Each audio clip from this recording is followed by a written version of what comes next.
I don't think success is supposed to have a dopamine hit associated with it. Success is simple. It can be scheduled, but we don't follow the schedule because we're chasing the high. The difference between your prison and your power is your perspective. And business doesn't change.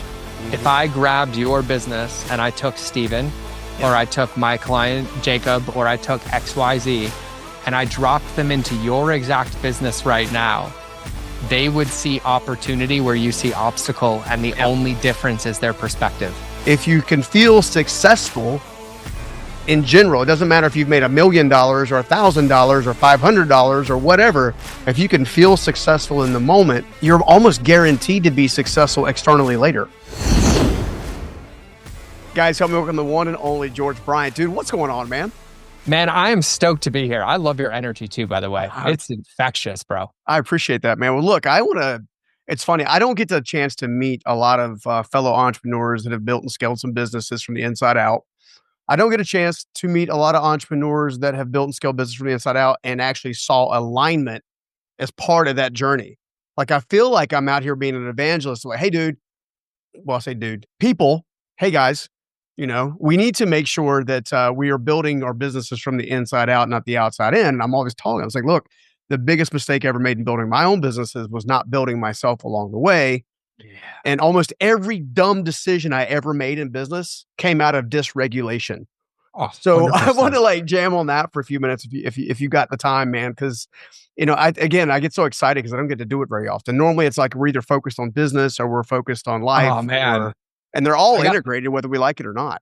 I think that's 100%. And I got nothing but time. I will spend the entire afternoon with you doing this. I literally recorded a solo podcast today on emotional dysregulation. Nice. And so it is such a profound concept and topic that I actually want to break it down into a couple of buckets, right? So the first thing is the word alignment gets thrown around, and I almost don't like how much it's misused. Mm-hmm. But truthfully, it's that when you place your head on the pillow every night, that you're proud of the way that you showed up, that you have integrity and alignment with your actions, that you're like, you know what, that felt good, but also the way that I ran my business or that I'm showing up in my business, even if it's not something I want to do right now, brings me to something that I want in the future or a life that I want to live sometime in the future, right? So I would summarize it like this. Your actions are who you are. Your words are who you want to be.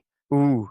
Yeah. And the results that we get in our life come from our actions. So that's alignment for me at the core. And you said something so profound, and take it from the guy who has built it and lost it more than anybody I know. And I don't know. I'm up there with you, dude. Yeah. And I'm not even talking just business. I gained and lost 100 pounds 4 times. Oh, wow. I had to beat addiction because I never truly beat it, just for the 3rd or 4th time, because I was I guess I didn't complete it the first time. And you said something so profound that I think is so negated.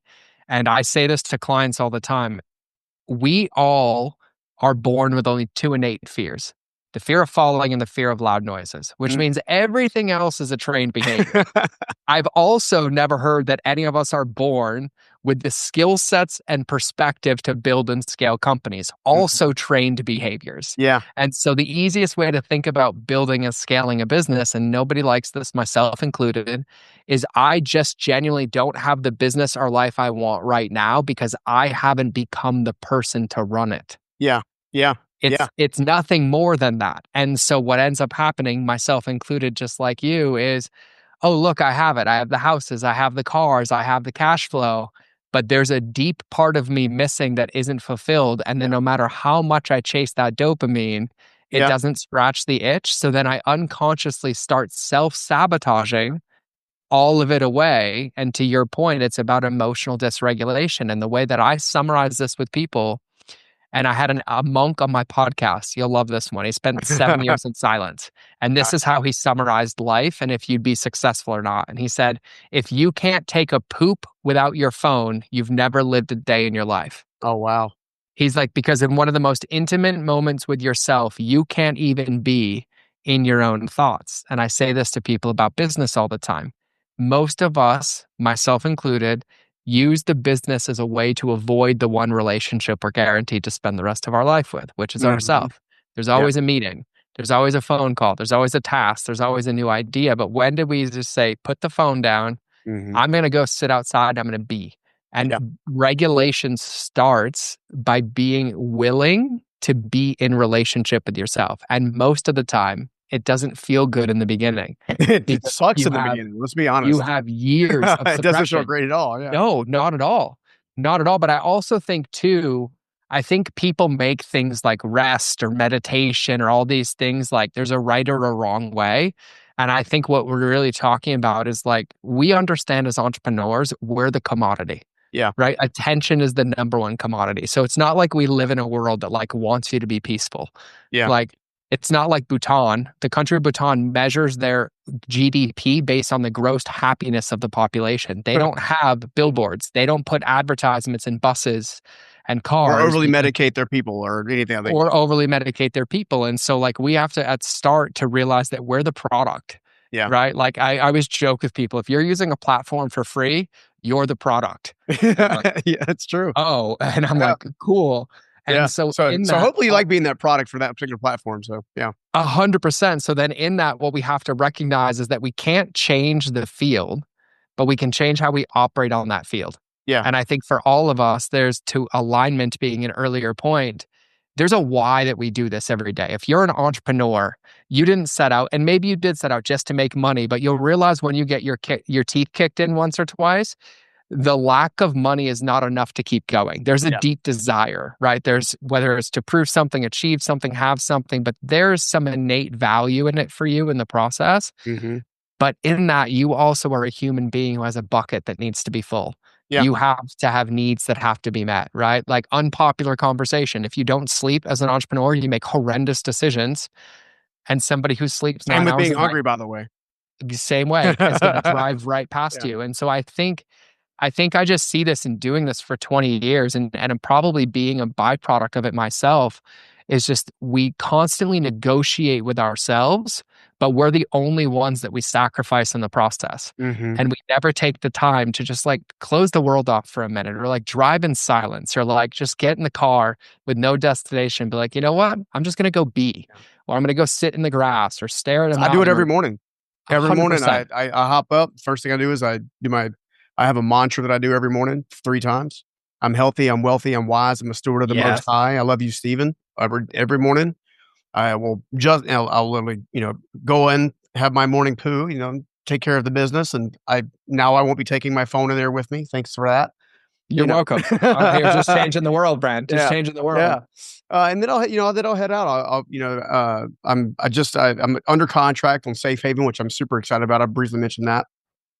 But it's got lots of grass, by the way, so it's good. Grass and lake, beautiful lake. Oh, heaven.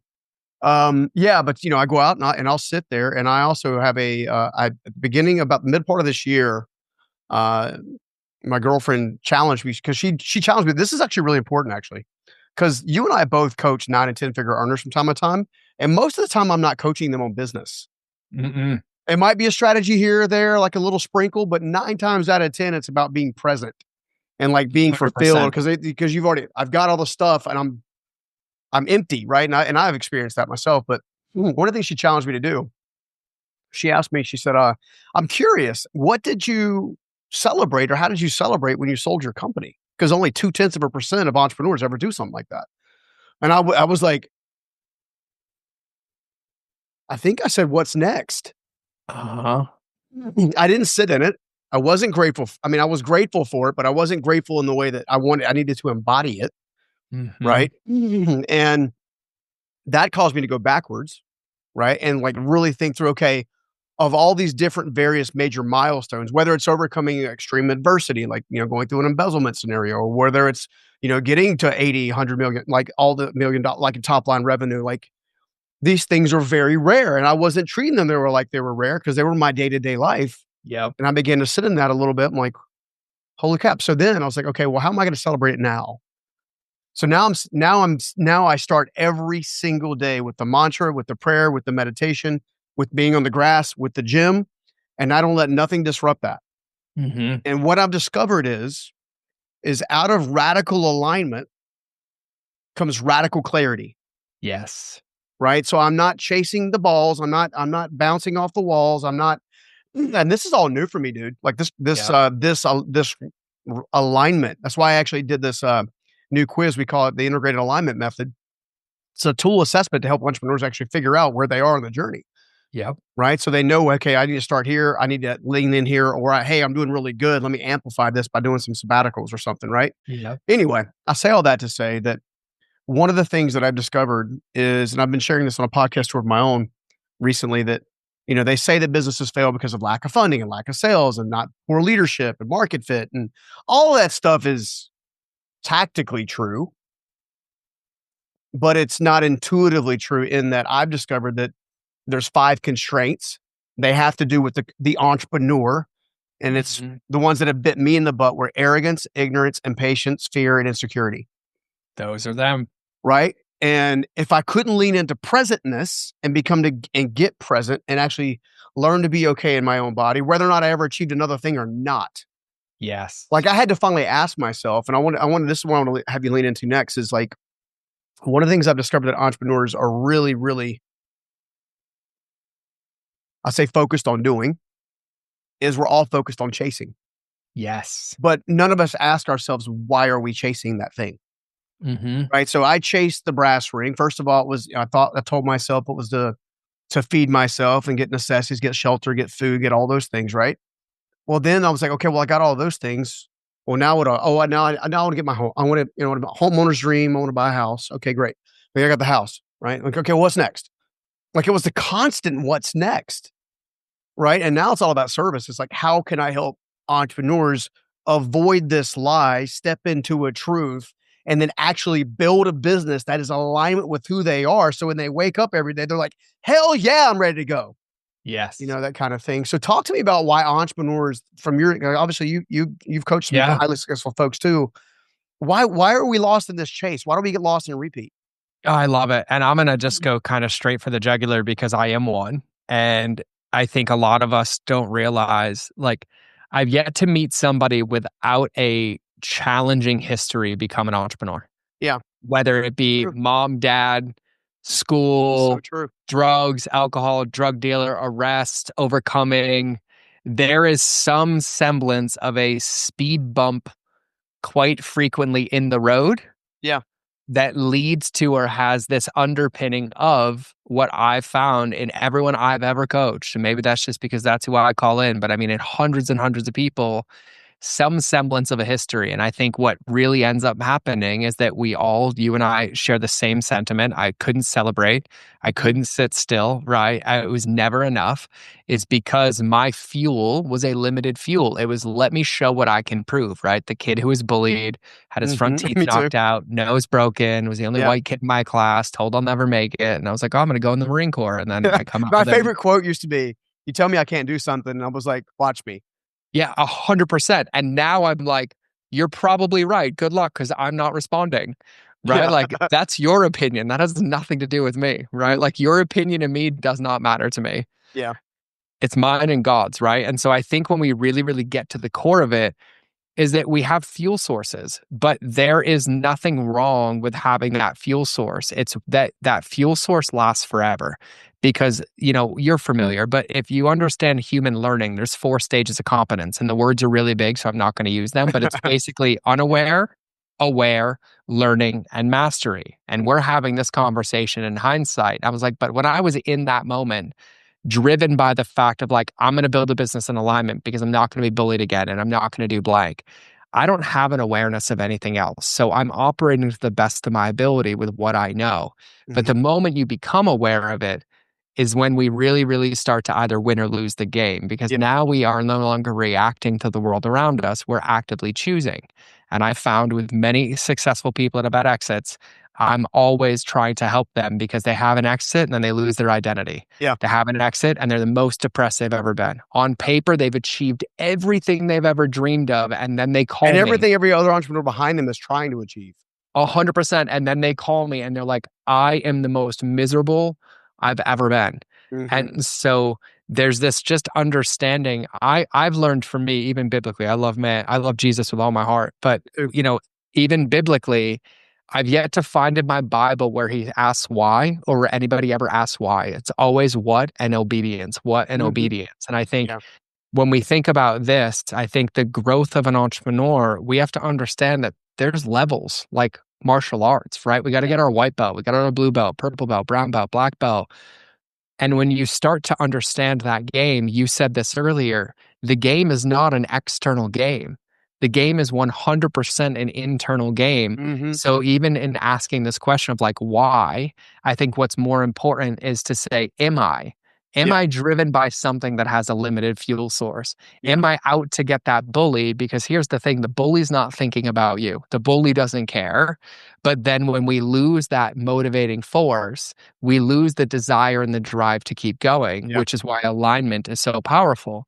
And you said this earlier. You talk about that stillness practice in your morning routine, which, by the way, as much as nobody wants to hear it, there's a reason successful people spend time alone. Yeah. And it's Including really Jesus, by the way. including Jesus, sometimes 40 days, Yeah. which we Yeah. see. Here's the funniest thing, Scott, Stephen, every single book I've ever read, I've now found in my Bible, Yeah. right? Like I could have just saved myself like 2000 entrepreneurial books and realized they're all Yeah. in my Bible. Yeah. But to your point earlier, which I love, how bullish you are in your morning routine. What you're really doing is you're waking up and dictating to the world how you're going to show up. You're not letting the world dictate how you show up. Yeah. Right. I joke with people like we play a professional sport and Yeah. it's a hard professional sport, but yet we show up in our pajamas in the Super Bowl and wondering why it hurts when we get sacked. Yeah. And that morning routine of yours, what it's doing is it's shifting our perspective. It's actually giving ourselves time and space to be in connection with creativity, with discernment, with ideas, with, for me, the voice of God, not allowing the entire world to be like, here's who you are today. Here's how you're going to act today. Here's how you're going to feel today. Yeah. Because you nailed one of those five is scarcity, Mhm. right? And basically like I can't or lack. And where that comes from is us not really tuning into ourselves and realizing that the value that we create in the world is not because of our results. It's because of the intentionality and integrity of our input, Yeah. right? I don't Yeah. have a lot of control over what happens in the world. Like even having a heart of service, I can go out right now and spend 2 hours donating my time. And hopefully when I'm done, it'll do something massively, but Mhm. I can't be attached to that result. Yeah. Just like I wish that I could have abbed myself at the gym. If I thought about having abs, I'd magically get abs.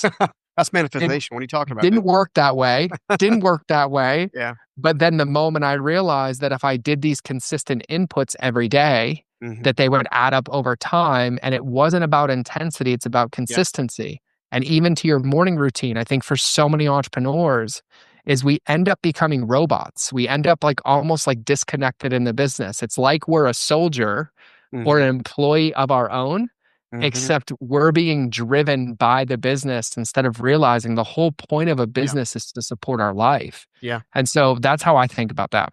Dude, I love that. You know, it has me thinking. My brain's going down like 9 rabbit trails at once. Mhm. So I'll start with this, and one of the things that I discovered is self-acceptance. So if you're listening or Yes. watching this right now, and you realize that you too have done what we've done, which is get on the rat reel and just go, go, go. Um, and you're ready to change the game. You're ready to kind of change how you proceed in life. The first thing I think is to give yourself grace, right? Yes. Hey, this is part of my journey. This is what's going to create the wisdom. This is the experience that creates the wisdom that generates the lesson. The lessons now can be shared, right? And one of those for me, and this is something interesting. So I sold my company in late 2023. Yep. I did well. I was allowed to do pretty much what I want to do with the remainder of my life. And on the surface, to your point, I should have had it licked, right? And lo and behold, I don't know if I went through as much of an identity crisis as much as a passion crisis, Yep. right?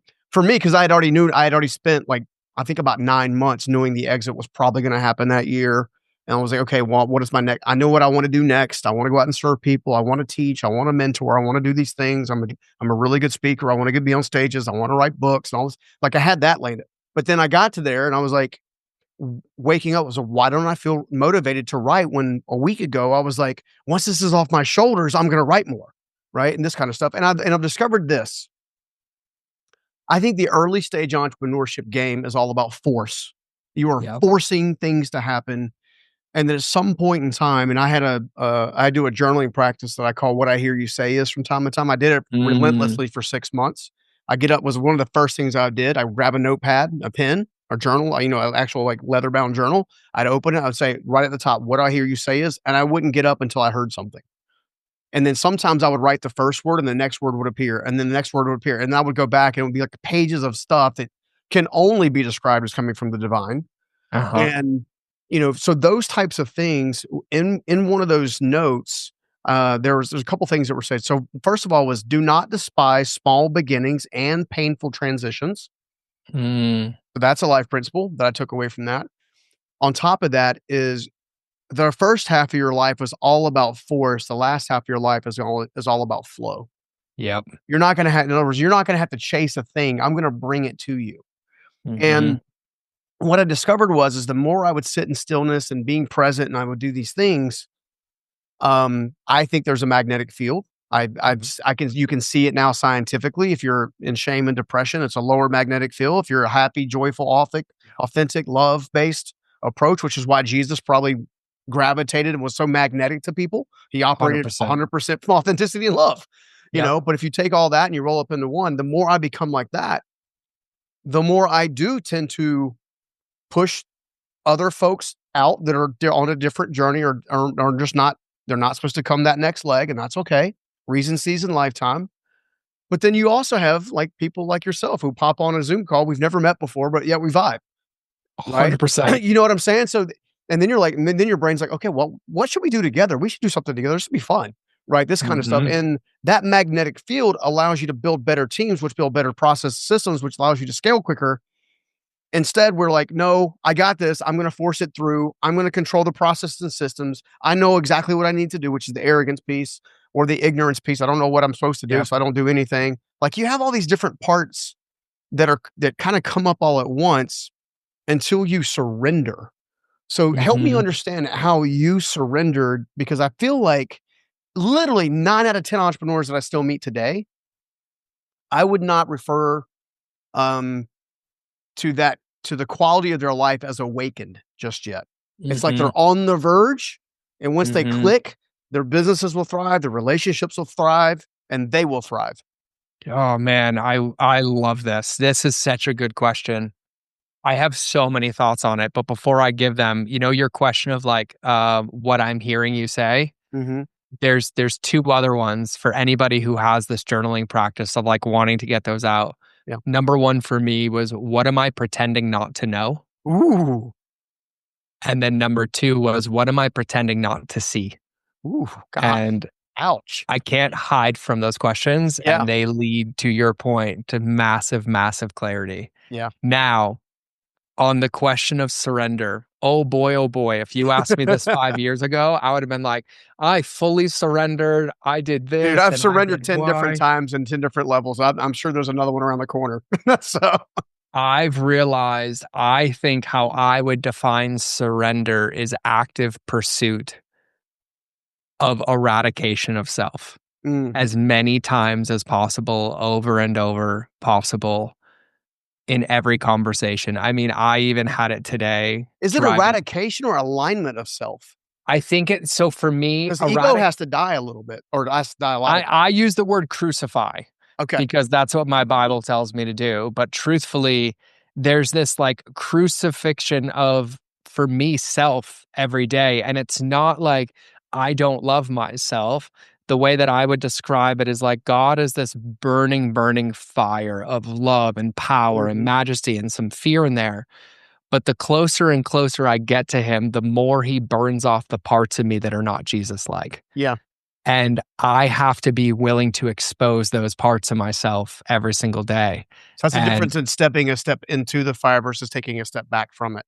100%. Okay. And I think as a Christian, unapologetically now, which by the way, for everybody, I've been saved for like 18 months. I feel so unqualified to talk about the Bible and Jesus. And then I'm humbled by ministers and pastors in my life. And they're like, shh, not there. But I want to throw that out there because I love Jesus with all my heart. But I look at this, and I said this to somebody the other day in a coaching intensive, and I realized that, to your previous point, surrender is radical self-acceptance with radical honesty and authenticity, like fully open. Like, here's who I am. Yeah. Here's how I am. Oh, and there's something that could be corrected. Thank Yeah. you. Tell me. But Thank you for the feedback. what if I'm scared I'm going to get hurt? What You if are. what if somebody tries to hurt me? Yeah, that's the beautiful, beautiful part, is you are. Yeah. Because you can't have, I love how Carl Jung used to say it. So before I was a Christian, I was accused of being New Age my whole life because I was trying to find Well, God. I would say if you look at Jesus in the Bible and you hear him describe the kingdom of heaven, it sounds an awful like what we would call in the scientific world as the quantum. 100%. So 100%. the overlaps are ridiculous. I think sure. Jesus for me just showed up with absolute clarity where the source of all that comes from. 100%. Yeah. 100%. And to my point, Carl Jung has this quote, and he says, the tips of your trees can only touch up to heaven, to the depths of your root have experienced hell. Ooh. And it's such a profoundly powerful quote. And, I think to people wondering or having that question, if that's running through your head of like, well, what if I get hurt? I would submit that you're getting hurt right now because you're never fully authentically expressed. Yeah. And so we have to get radically honest with ourselves. And, I love in my Bible where it says, like, pick up your cross and follow me daily.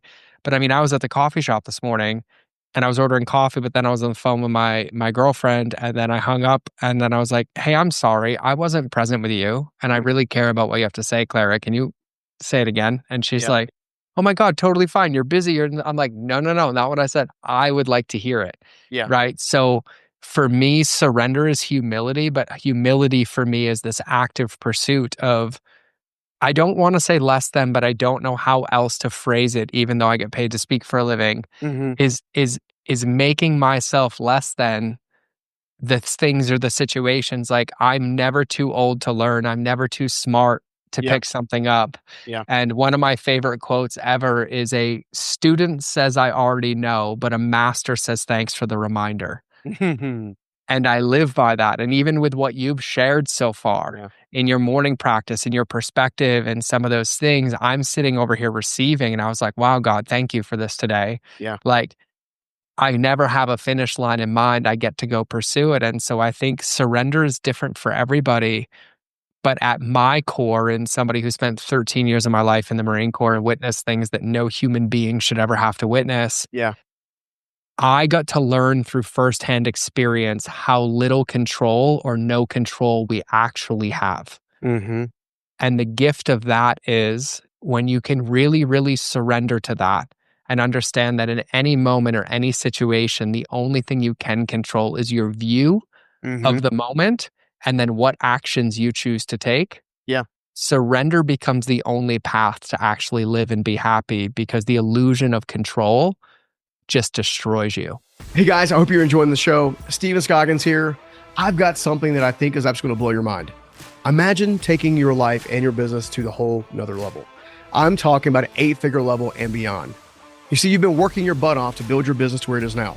But what if you could work smarter, free up more time, make more money and impact along the way? How much would that be worth to you? You see, I can prove that basic steps, basic mindset shifts, and subtle changes can make the biggest difference. I want to introduce you to the 8-figure mindset makeover. It's absolutely free and it's here for you.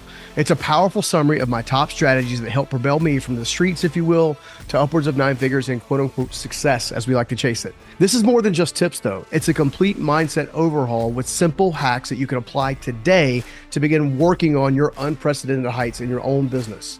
I would like the honor to share these types of things with you that turn my dreams into reality so you can experience the same type of joy and freedom that I now get to live out in my own day. In other words, it's time for you to build your own unstoppable enterprise. And if you're really ready to take it to the next level and elevate your life and your business, this is an absolute game changer for you.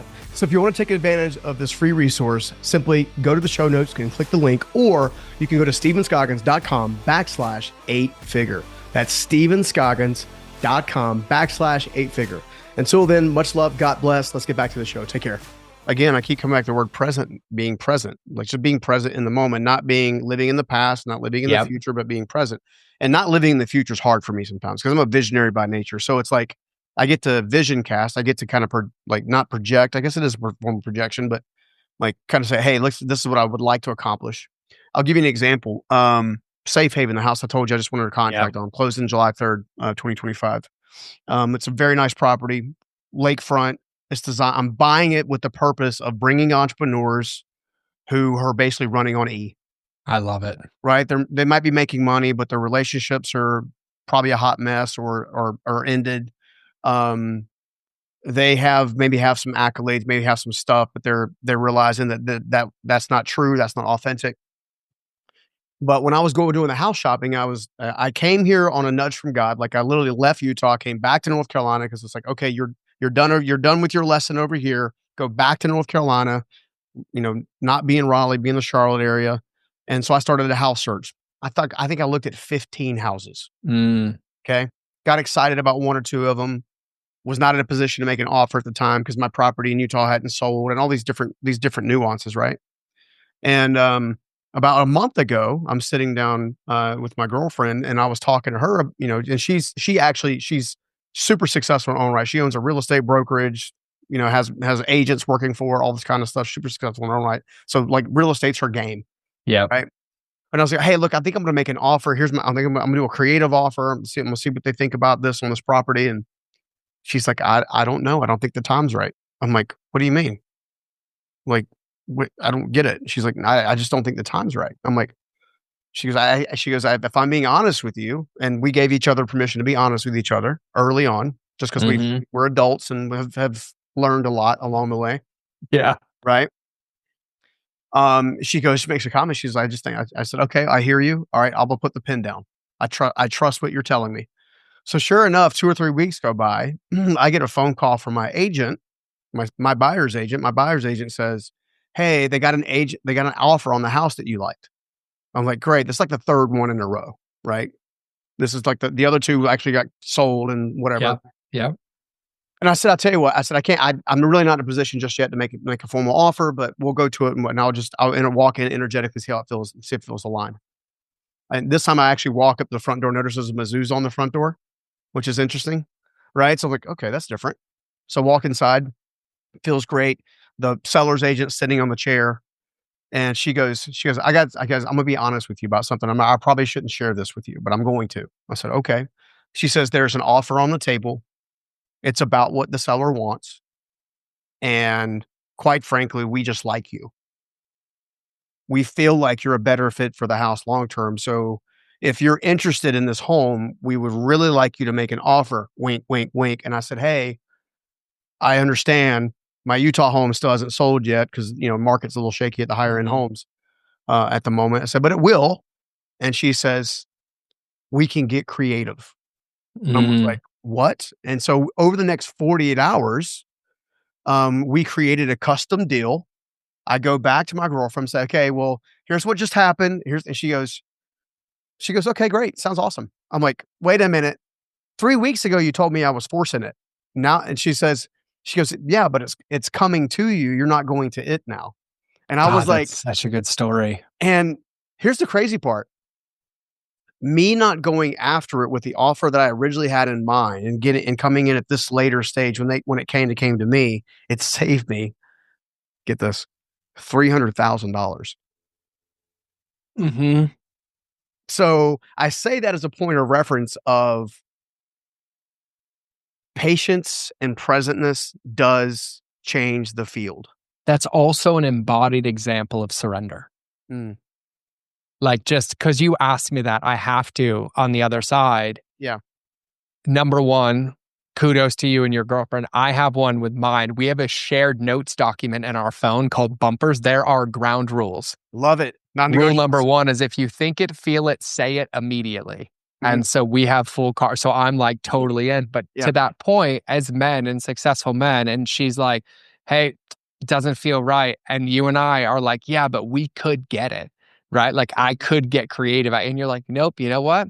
Yep. I'm just going to step back. Every time I went against a voice like that, it cost me 50 to 100 grand. So just 100%, 100%. And so I just think for anybody listening or watching this, like that story was so profoundly powerful in the same vein of like what surrender looks like. And you even said it earlier, because I want to tie it back when you were talking about, when you would sit with your journal or when you were in like your morning routine.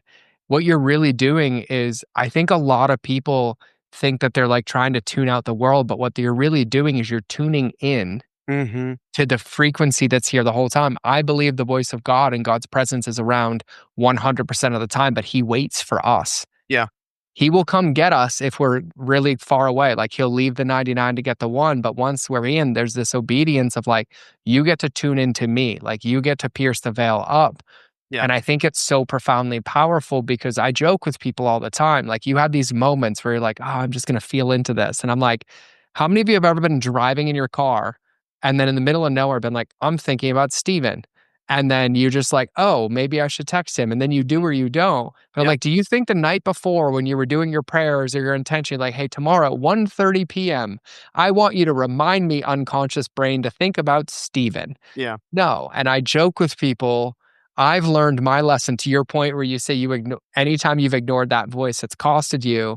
Same thing, where I've obsessed my life now around anytime I hear that voice of God, driving, car, boom, a text comes in. It's Mm-hmm. immediate Yeah. that I handle it. Like I might even literally be driving in a month and a half and think about this conversation. I'm like, well, there's a reason I I'm thought going to about text that. Scoggins.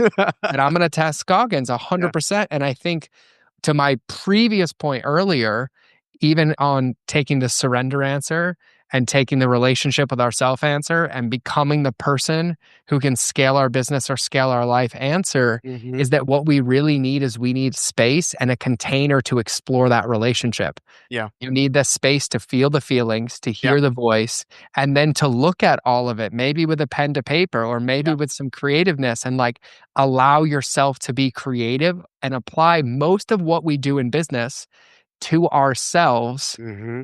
instead of doing it in the business to avoid ourselves. It's Yeah. profound. You know what's really interesting is that I can just see and kind of fill into those that are listening and watching at this right now. They're like, all right, let me get this straight. I'm hanging out with two guys who have built, bought, and sold companies. Did pretty well.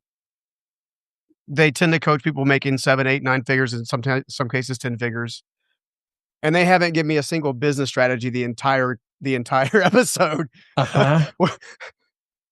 I want to tie it together because I feel like, to me, that's an indication of where your mind would be at as an entrepreneur Yeah. or a business owner. Is like, this is what I think was so important, is I think collectively, we're trying to help reframe Yes. the entire conversation, much like you would reframe a limiting belief. Like, it's like, Yes. you think success is this way, but success is actually what you feel from the inside out, not what you get from the Yes. outside in. So if you can feel successful in general, it doesn't matter if you've made $1 million or $1,000 or $500 or whatever.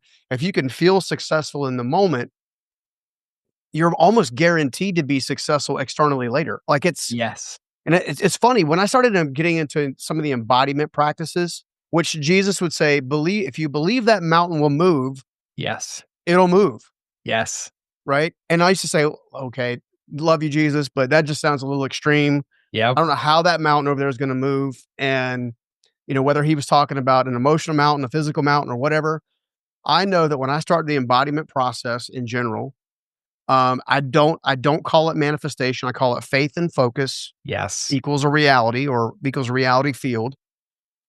Like, it takes about 4 to 6 months, and whatever I was embodying over a year manifests itself over a year in this Mhm. real time.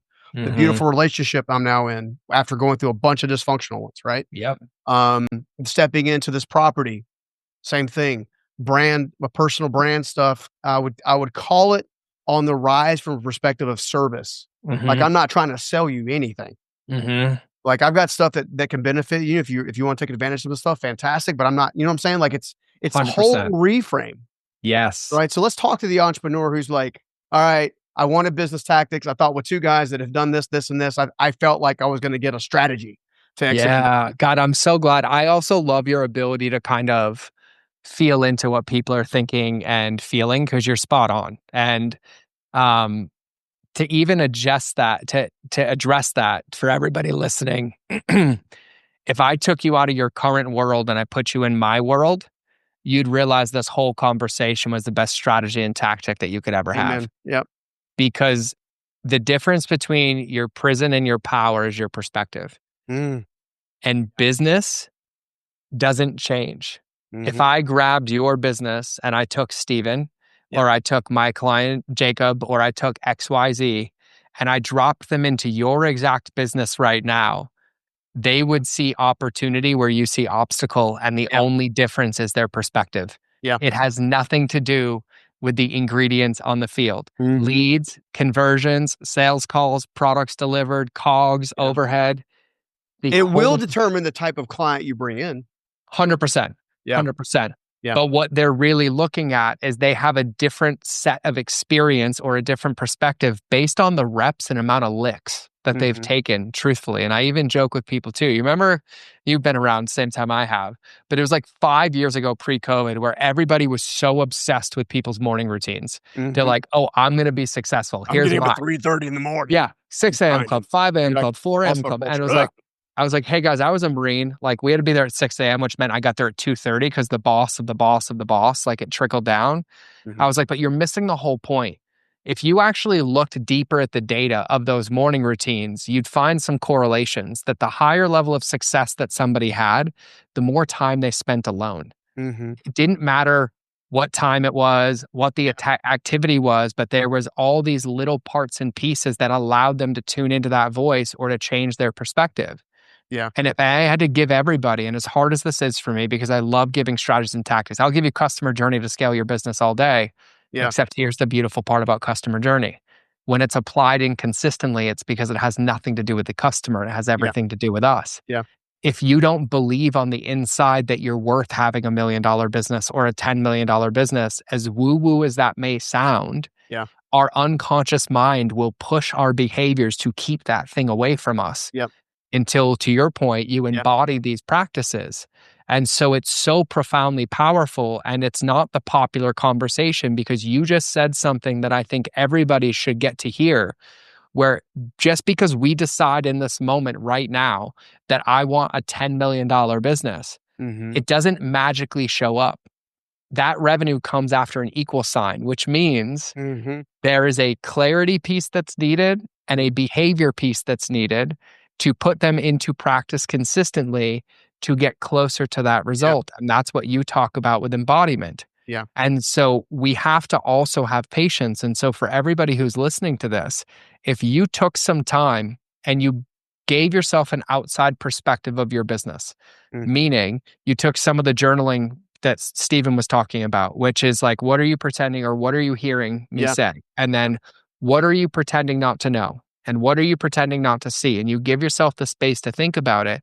But then the other thing that everybody needs to hear is you need sound counsel, and you need counsel that will be honest to you about your potential and not believe your story about your current state. Yeah. And you have to be willing to hear it. Yeah. You have to be willing, like, hey, Challenge. I love it. But like, truthfully, I watch you on Netflix all the time, or I see you drinking too much on the weekend, or I know you were up till 4 a.m. Yeah. And you need that loving counsel and that support who can hold you to your potential. But then at the deepest part of it, you need to trust yourself Yeah. because I you mean, said it earlier. yeah. Go ahead. I was gonna say that behavior follows outcome or perceived outcome. 100%. Yeah. So if you 100%. want a different outcome, you got to change the behavior. And if you're not sure why you're continuing doing the same behavior, you need to change the thought process that leads to the behavior.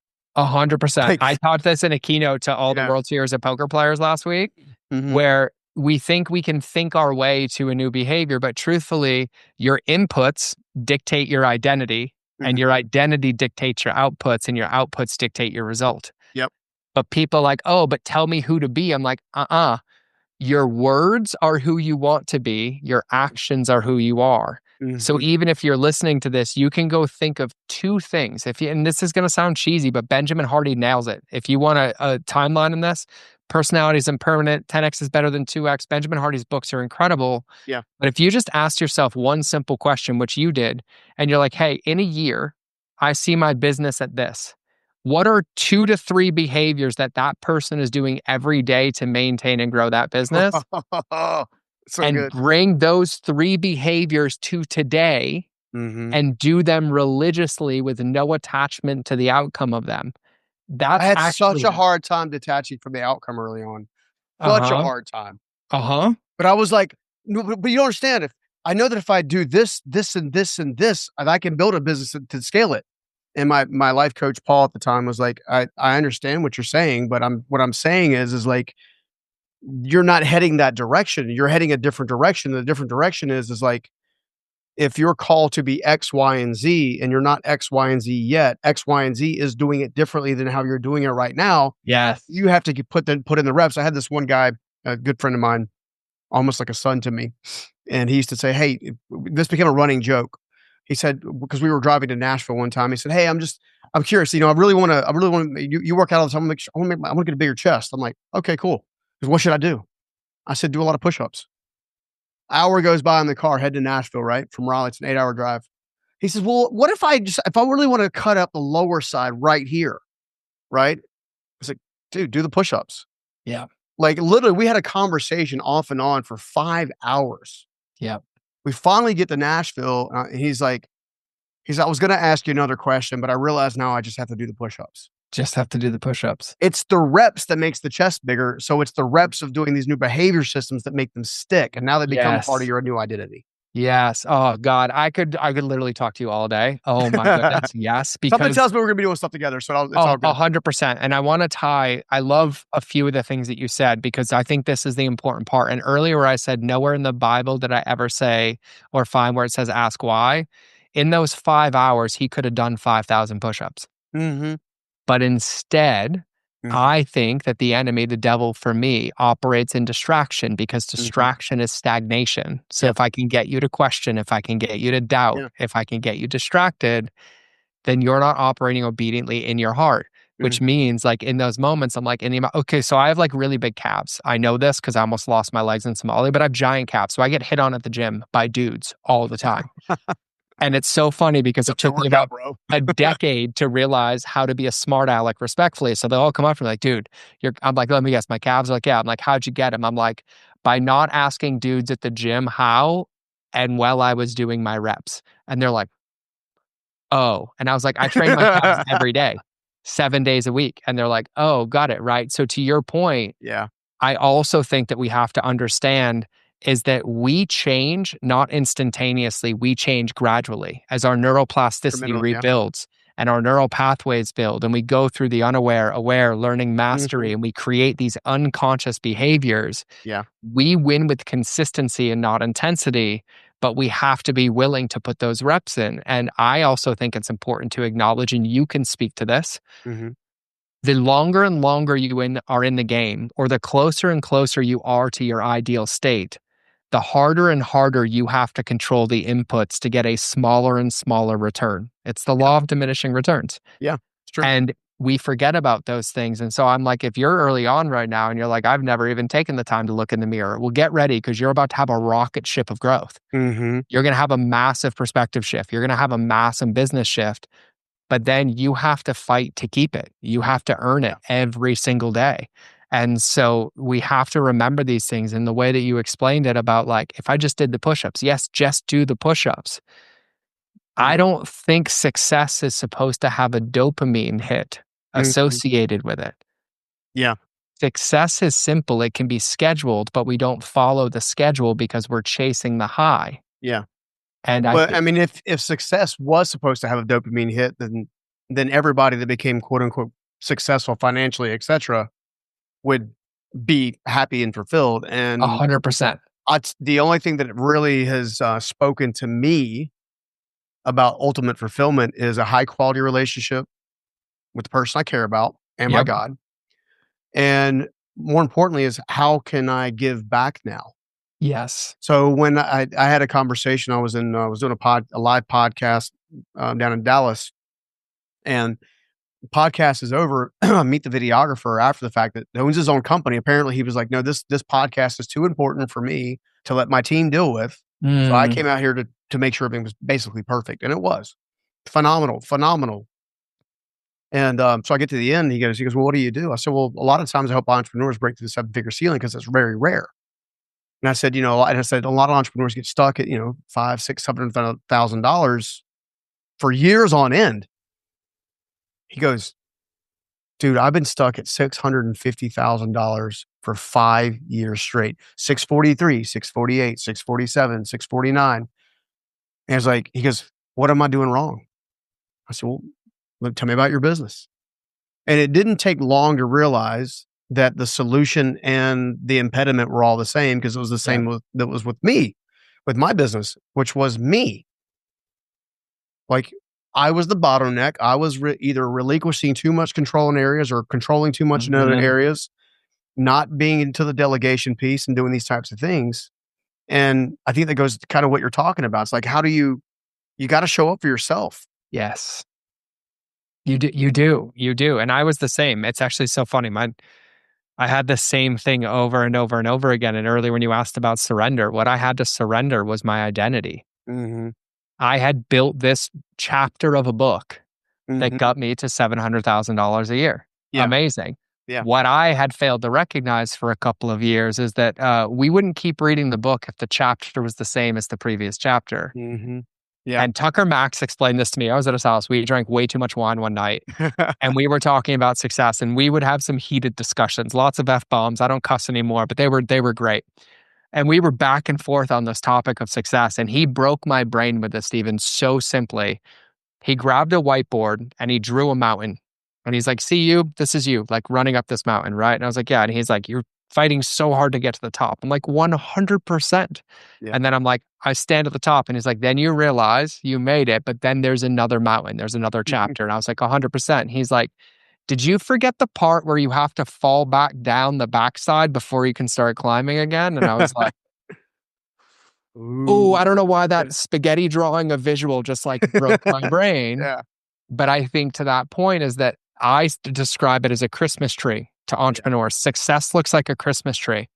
In the very beginning, you have the trunk, which is just who I am, who Mhm. I help, and how I help, because you don't have the logistics, the cash flow, the capital to do Yeah. anything else Yeah. except your needle movers. Yeah. But then you get to a point where something starts working. So you're like, "Oh, I want to scale." So you go wide and you're like, "Oh, I'll hire a person. I'll do more marketing. I'll do more advertising."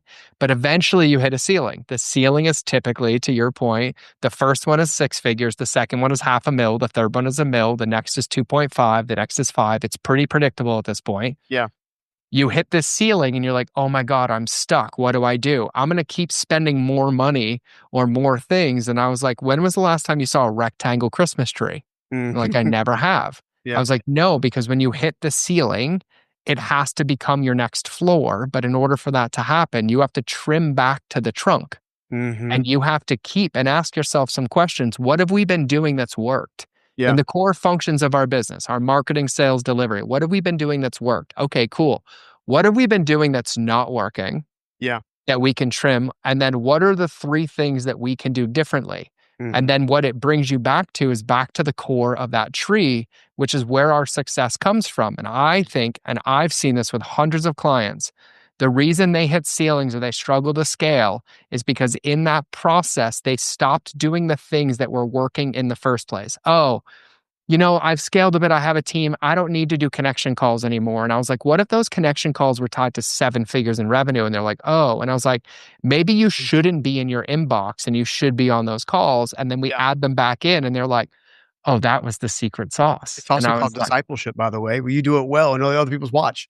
Yeah. 100%. And so I think that there's just so much wisdom in even the stories that you shared and the way that you've asked questions. And even to close the loop on that previous question, I think success leaves clues, Mhm. but we always try to change the meaning of the clue because it avoids us having to do the push-ups. Yeah.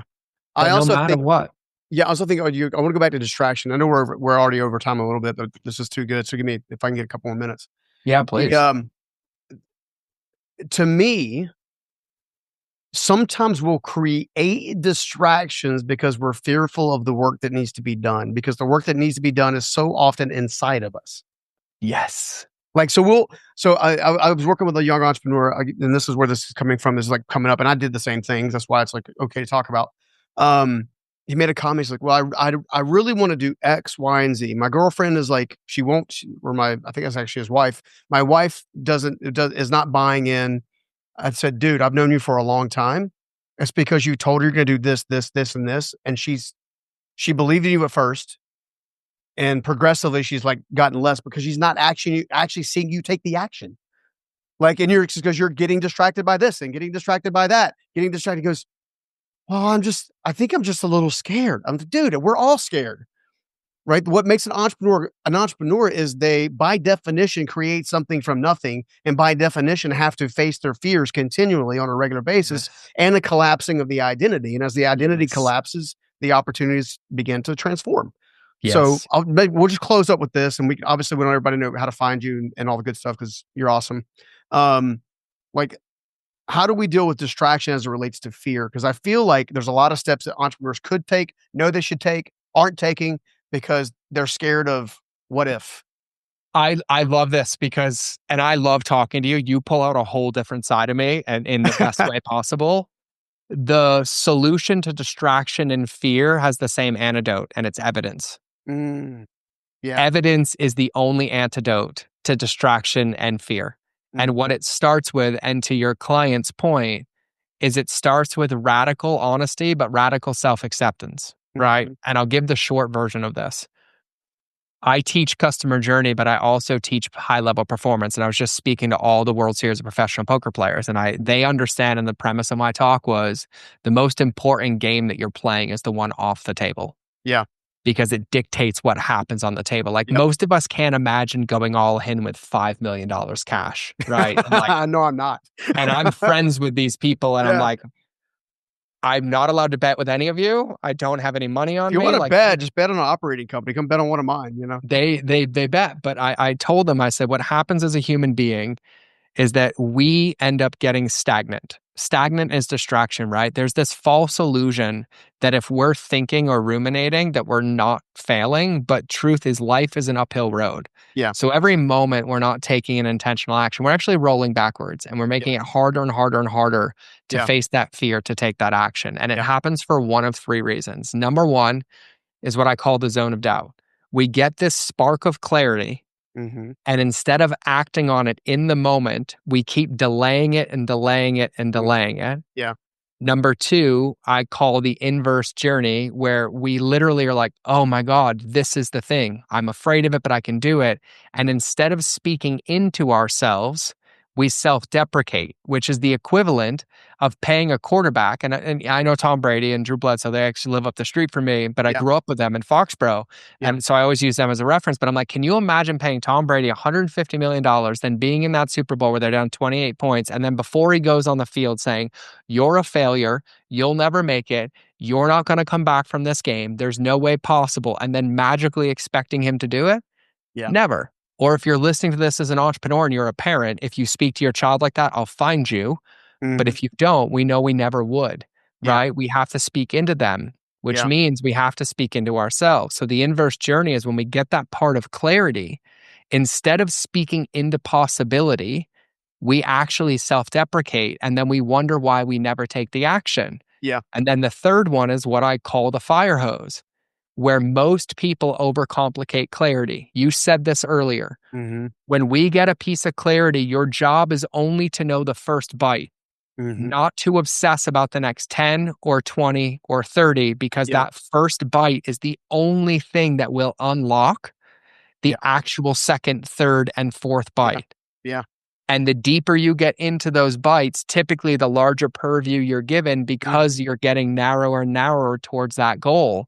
But it has to be bite by bite by bite. Yeah. And so what I have found is that for anybody listening, and you can Mel Robbins this 3, 2, 1, go, but it's not actually just getting into action.